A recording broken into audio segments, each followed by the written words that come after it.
Hi, this is Mike Taylor from Jobs Radio, and I'm delighted to be joined today by Katrina Collier from Winning Impression. Welcome, Katrina. Thanks for having me, Mike. Yeah, it's a pleasure. So you are an established speaker, trainer and writer on the use of social media in recruitment for both recruiting companies and for job seekers. So we're looking forward to your session today. Probably do a lot more on the client side these days than I do on the job search side. So I'm hoping sort of having that insider knowledge will really help your job seeking audience. Yeah, thank you very much. So I guess the first question is, compared to say 5 years ago, how important is social media now in helping job seekers find a job? I think it's incredibly important because of the fact that you can break down the barriers and you can actually create your own job opportunity if you really want to. So whereas in the past it was, you sort of had obstacles, be it recruitment agent or the advertisement in the paper, or you didn't know who you were up against, or you couldn't find out any background information that you could use either. Now you can actually just cut through all of that and kind of go, okay, right, these are the sort of companies where my skills would fit. Let's go and talk directly to hiring managers. Let's go and network, as you would at a conference, for example.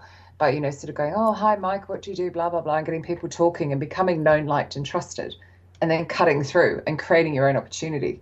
So technology has made it pretty damn exciting compared to what it was like 5 years ago. I remember when I was a recruiter, people used to phone up 10 years ago and say, have you got any information you can send me? And all we had really was like a product brochure, and that was basically it. So you're absolutely right there. There's so much information that people can find out in advance. Yeah, I think job seekers sure have the upper hand now as well. I was talking about this last week at the Recruitment Agency Expo, because it used to be that we as employees didn't know what jobs were out there. Whereas now, a quick search on Google and you get this idea of how many jobs there are in your field. So there's a lot more confidence for job seekers to walk as well. So you're absolutely right, being able to sort of see information and get information. It's all there. A quick Google search, a quick search on LinkedIn, a quick search on Facebook. You find out so much about people that you can then use, which is exciting, I think. Absolutely. So are there any particular social media channels that you would recommend for job seekers to use when job hunting? Okay, well, I mean, it's a no-brainer that they have to go and create a profile on LinkedIn. The really sad part about LinkedIn is, though, that they have taken away all of the fantastic sort of the networking side of LinkedIn. So essential that they go and create a profile, that it looks very professional, that it's got good words in it that will come up in a search. But from that networking your way to a job, I'd actually recommend that they could use that a bit, but actually perhaps they tried something like Twitter or even some of the Facebook groups. Actually go in and say, okay, well, I'm an AIX administrator, so I'll go and find some AIX groups, or I'm a nurse, I'll go and find some of the nursing groups, and go and sort of start chatting and having conversations in there. And then Twitter, of course, because of the fact that, I can follow you, Mike, and I can keep re-engaging with you, and you can see that really easily, and there's not too much you can do about it. Whereas on LinkedIn now, the way that they've changed the visibility, because they want to monetize everything, it's so hard to be seen. It's so hard to get your updates seen. The group messaging has been removed. So all of the good stuff that kept people on there using it and networking has been removed, but still crucial to have that profile. So that you are found, but it's a lot harder to sort of raise your profile in front of people, if that makes any sense. Yeah, so it's good to be on there, but perhaps not as easy as it used to be in the past then. Yeah, from that. So, I go on there and I create a profile and I get 3,500 connections, say, which is probably a bit extreme for most job seekers, but you don't want to message 3,500 people. You want to share an update that perhaps shows that you know your stuff, or make a comment. And of course, what used to happen was that would fall in the news feed. But unfortunately now the visibility of those sorts of comments and updates is very, very low. So it's quite hard to get seen, which is a real shame. And it's been done quite intentionally because they're trying to monetize everything. Right. So therefore, that's why I'm saying something like, well, I mean, I've picked Facebook groups and I've talked about Twitter, but of course, it depends on your skill set. If you're a designer, you'll want to be over creating a portfolio on Behance, for example, where, you can have your work rated and you can engage with lots of people over there. So go where your people are of your skill set as well. Yeah. So would you advise job seekers to put their social media accounts on their CV?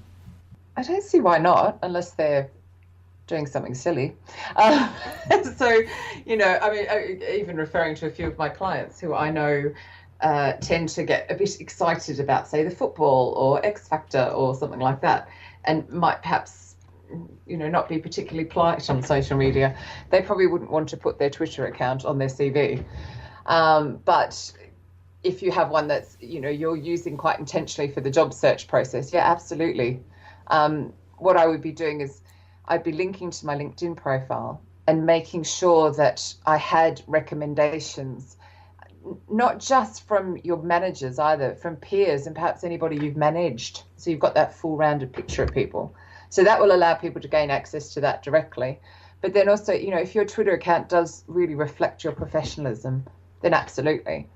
And when I say that, if you were to look at mine, which is at Winning Impress, you'll see that I am sharing articles around social media recruitment that show that I know my stuff. I'm engaging properly by answering questions, but I'm also injecting some personality. So, today, for example, the office dog went out as a picture. So you get this mix. It's not fully formal and corporate. Twitter doesn't need to be. It's okay to share what you're about, but it's just making sure that you're not swearing or being bigoted or racist or anything like this, somewhere where it's going to come back and bite you, quite simply. Yeah. So have you got any tips in terms of how job seekers can get easily found on social media with recruiters? You touched briefly on like the profile. Are there any other aspects you could? Well, so with the LinkedIn profile, I mean, it's really important to ensure that your keywords are there. So one of the biggest places I see people fall down is that they will have a job title that perhaps isn't a common job title. And a lot of recruiters will just search for the common one. So it's like, a sales manager might have a business development manager, or it might have something else. You sort of see all these quirky job titles. So it's making sure that you think about, okay, is this specific to my company and therefore unlikely to be found, or is this the common term? So that's one thing I definitely make sure that your job title is kind of normal. So sort of think, how would a recruiter look for me? Would they look for this job title? And then just making sure that the correct, without keyword stuffing, which is where you just fill it up and it looks stupid, still with using natural language. Am I describing myself right? Am I using the industry terms that will help me be found? So that's all quite important from a sort of a LinkedIn profile being found point of view. But exactly the same as with your CV, which you're probably going to put onto Indeed. And again, recruiters are looking there as well. Does it make sense from a search point of view? Would I be found using these words? And then I think, so taking it back to Twitter again, because I just really love it. And there are lots of recruiters and HR people on Twitter. It's creating, using a bio that makes sense again. So, mine says social media recruitment expert, then it says Aussie, Britain, London, and all this kind of stuff. So it says what I do and has that personality. So I've got that. I've got the same profile picture that I have on LinkedIn. I'm again sharing articles that make sense. But what I then do is I go and find people, but using Twitter search or using some of the other tools that plug in, to go and find people who have the shared interests or in the industry I'm trying to get into or the company I'm trying to get into. And by following them and engaging with them properly, like you would if you were just chatting to them in a pub or a conference. Yeah. So it's that sort of, yes, you must get the words on there, but you must also go and find people to connect to. And if you're connecting to people on LinkedIn, it's personalizing that invite to connect that really still matters to people. So if you're using the phone app, so the iPhone app in the top right, there'll be 3 little dots. And I think on the Android, it's a paperclip. And when you click that, it's really hard to see if you're on someone's profile, but top right, when you click that, you can add that personal touch, and that will really help with your networking. Yeah, that's a good idea, rather than a bland, I'd like to connect with you type message. Yeah, which will just get you ignored because people are like, what do you want? Yeah. And I know that sounds really awful, but we're all time poor now. We're all, bombarded by all different platforms of communication. And we sort of open it and go, I don't really get why Mike wants to connect with me. I'll go away. Yes. And I know it sounds awful, but that's just people's natural instinct is, what do you want? Yeah. So if they can help with that. So just going back to the actual social media accounts and presence, how popular is it getting now that employers will look at someone's social media accounts before deciding to invite them in for an interview? I teach it to be on the positive. So if you're meaning from a negative, I'm not 100% sure how often it happens, but it's so easy.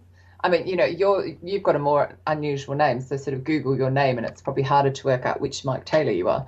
Whereas a name like mine, you Google it, and you will see my LinkedIn and my Facebook and my Twitter and my blog and all sorts of stuff. So you can quickly get an idea of what I'm about.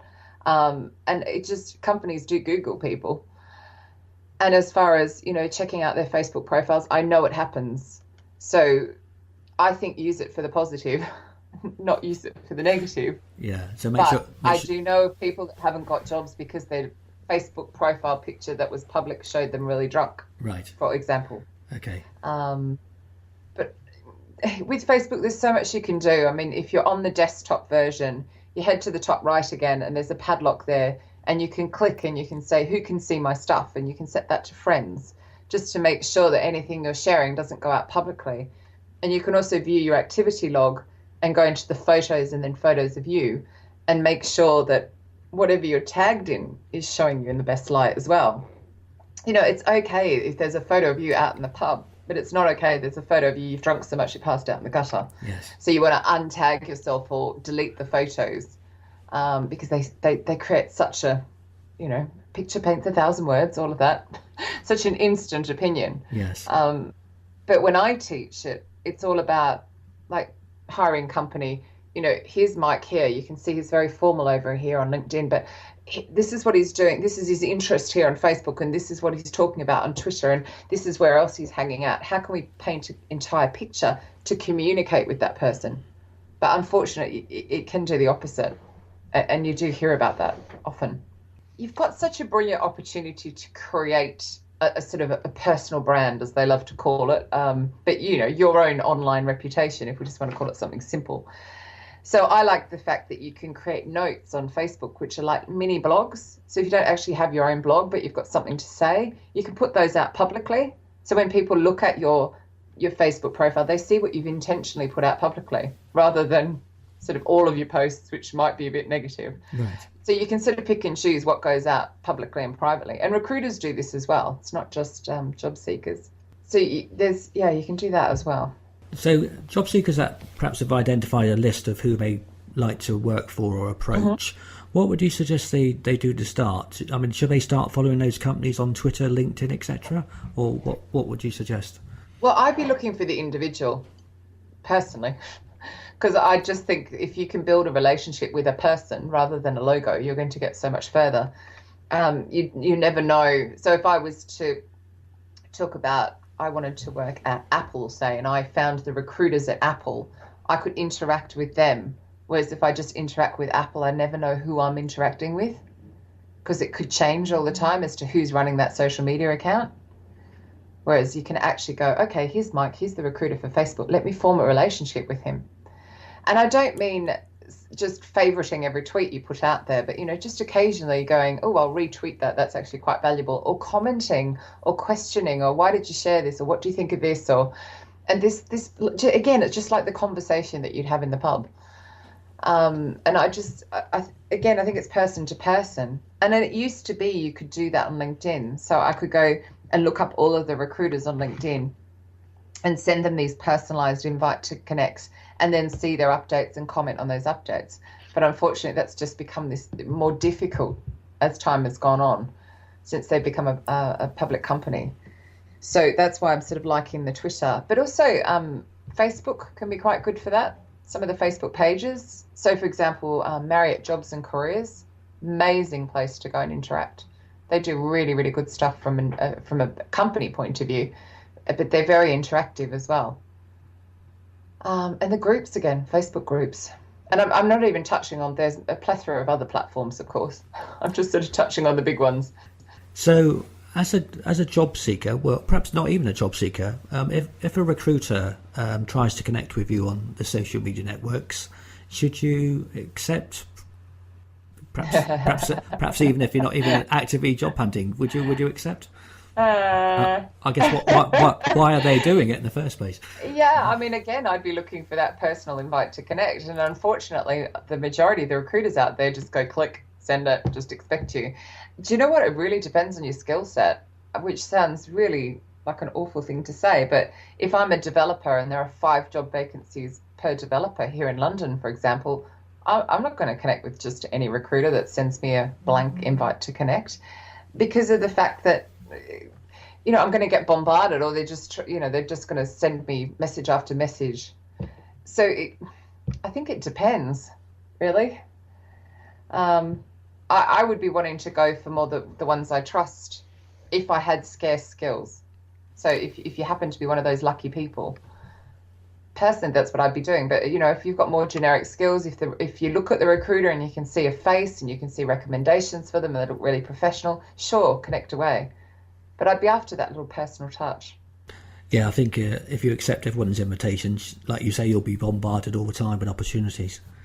Sadly, that can happen a lot. Yeah. But then it happens a lot even without connecting. The drawback of the old in-mail and just doing a keyword search and mass marketing to people, or mass mailing people, I should say. Yeah, personally, I'd be a little bit selective. Yeah. But again, I think it does depend on your skill set. And if you're, unfortunately, one of the bulk as opposed to one of the people who's got scarce skills, well, then it's probably not so important. Now, in the days before social media, if you were looking for a job, you'd probably tell your mate, or you might tell the guys down the pub. But now you can tell anyone in your network. So would you recommend doing that if you were actively looking for a job, just to share that with all your contacts? See, I come up against this all the time. So I think, for example, putting as your headline on LinkedIn, actively seeking employment, just screams of desperation. So yes, you want to make it clear that you're looking for a job, but do you need to make it reek of desperation? So I'd much rather you wrote your headline, which is, so if you click on the who's viewed my profile, which is the most clicked on thing on LinkedIn, you will usually see somebody's profile picture and the start of their headline, which should say something like, I'm a project manager in whatever with these skills. It shouldn't say currently seeking employment. And actually, one thing I will say on that, often the time I see people who are really struggling to find a job, they haven't thought about their profile picture. And because of the fact we've been processing images and visuals for much longer than we have the written word, we do, from a sort of flight and fright perspective, make an instant decision on somebody based on their profile picture. Now, I'm not saying everyone go out and have a professional photo done, but you can go out with a proper camera and have a decent photo taken. None of these sort of selfies and weird angles or sunglasses in the car, which I see an awful lot. Just really think about what your profile picture is saying. I know that's not quite what you asked, but I tend to see the two going hand in hand. And I just think constantly saying, even in your Facebook friends network, I'm looking for a job, people get a bit annoyed. Yeah. They're like, well, what are you doing to help yourself? And I think now, there's 1.55 billion people on Facebook, there's 400 million on LinkedIn, there's 320 million on Twitter. You've got an opportunity to gain access to people. You don't have to sort of go help, like I need a job down their throat. You can do that become known and liked and trusted thing and do it that way. So I understand the catch-22 of it, but are you doing it too much? Yeah. So rather than putting a sign up saying I'm available and expecting people to come to you, you're suggesting they go out and use the other networks themselves to find the people themselves. Yeah, I mean, why not do a radius search of your home and go, okay, I live here in SE3 in London and I want to work within 10 miles. These are the companies within that network, within that area that would be interested in my skills. And you can do that search on LinkedIn or even on Google Maps and start working out, okay, well, who are the recruiters that I need to get to perhaps send them my CV directly to their inbox and say, look, this is a speculative application. I've got these skills. I think they'd be a great match for your company. Are you currently looking? Because again, not all jobs are advertised. It's actually quite a low number is my understanding. So you could open a door by doing that as well. But there's also that ability to network and to network with hiring managers. If you're that developer, go find the developer managers. You're a designer, go find the other designers. You don't have to just network with recruiters. So you could go direct to a CEO and just, who isn't flattered by a job seeker approaching a company and saying, look, you look for these kind of people. I've got these skills. I think we'd be a good fit. Can we chat? Anyone excited to work at that company is going to get someone's attention. So finally, are there any classic mistakes that job seekers make on social media that they should avoid? Yeah, the profile pictures, which I've already mentioned. Profile pictures, the desperation thing. Negativity would be a huge one. We all have our days, and I know, Mike, you've heard me be negative about certain things, like my company name not being spelt right and stuff like that. But it's we all have our days. But are you pushing it somewhere that can be recorded? And that's the difference. So I am very grateful to have been, a child of the 80s where nothing was recorded and none of my conversations were recorded. But now everything is. It's there on social media to be found. It doesn't go away. Someone can take a screenshot of something. So I think it's really thinking about all the time, not just when you're job searching. How does this reflect on me? So I've been known to write out a post and not share it because I've gone, oh, hang on a minute. Actually, that's not going to reflect well on me. That's going to come back on me. So I've just deleted it because I was writing it on impulse and then going, but at the same time, I've shared stuff that I shouldn't have shared in the past as well. But it's just being aware. So, it's probably the sort of the three that, take care as to what your profile pictures is, how it's reflecting. And also be aware across the networks. It's very easy with the Chrome extensions that are available to map across social networks. So for me to start with Mike over here on LinkedIn and see your Twitter and your Facebook and all this sort of stuff with real ease if you're using the same email address. So it's being a little bit careful about, I've seen HR managers with really professional LinkedIns and really unprofessional Twitter accounts. Right. So it's just watching out. Am I presenting myself the same? I mean, you've got to have more personality on the more informal ones, but just am I presenting myself well across all of them? So that's quite a lot. No, the image one I think is a bugbear of mine because sometimes people use a picture where there's two people in the picture and they cut the other person out, but you still got the half their shoulder appearing next to them, which looks really, really weird. Yeah. And I mean, for the sake of, we've all got these smartphones or whatever. I mean, they're not really phones anymore, are they? No. These contraptions we carry around in our pockets that used to ring. But you can so easily take a photo. Just go outside and have a photo taken. Yeah. And just something, a bit lovely. Would I want to hire me? Would I want to recruit me? I am stunned at some of the ones I see. Actually, another thing I've got an old contact of mine who I know is currently looking for a job, but he hasn't once sent me a message to go, Katrina, I'm looking for a job, can you help? Because I know him. He's somebody I used to work with, so I know him. So I'd have no problem with that. But instead, he keeps going onto my LinkedIn profile and just endorsing my skills.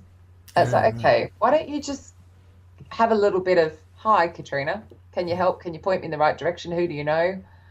Just, as long as you know the person, it's not so bad. It's when you initially go in really cold that can be a problem with people that you don't know well. So is there a particular book about job seeking that you'd recommend people got hold of? About job seeking per se, not so much, but about doing the stuff you really love. Actually, so I took this huge leap when I started up my business. And I saw an opportunity. I had this idea come to mind, and I followed what I really wanted to do. Or I call it following the energy. That sort of energy that makes you sit up and you get all excited. Oh God, I want to do that, as opposed to the stuff that makes you go, oh God, do I have to? And you kind of slump your shoulders. So there's a book called The Big Leap by Gay Hendricks, which I cannot recommend enough for anybody who's like, I'm in an opportunity to perhaps try something new. Perhaps they've had a redundancy and they've always wanted to try something. Because I just think that now the way technology is and the fact that we can work remotely and we can start a business even on the side while we're working, I can't recommend that enough for really finding the thing that makes you buzz. And it's all about working in our zone of genius. And a lot of us just sort of work in the zone of excellence, or not even the zone of mediocre. And it's really inspiring, really easy read as well, that would just allow you to go, oh my goodness, like, this is it. This is my one life. Why don't I do what I really love? But even being an employee, you can still do that. There's no problem with working in your zone of excellence as an employee. It's just a lot of people as well might perhaps want to do something different.